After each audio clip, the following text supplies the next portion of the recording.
Alright, so it was a 2013 Kia Optima EX. I got home for the night, put it in park. Next morning I went to start it and the brake was hard and it wouldn't start. It would just click, click.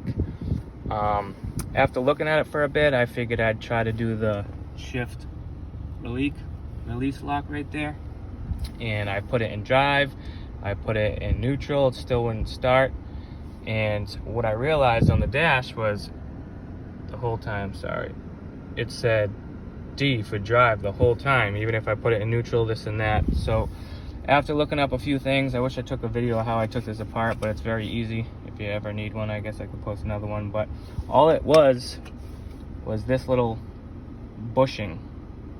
And where that bushing goes is it goes right down here on that knob, and then the shifter goes right on there, and that bushing will hold it on for you.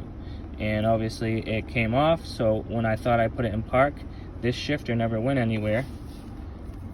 So you can see that just moves all around and it wasn't catching. So I hope this helps anyone. Definitely will save you a trip to the mechanic, and let me know if you have questions.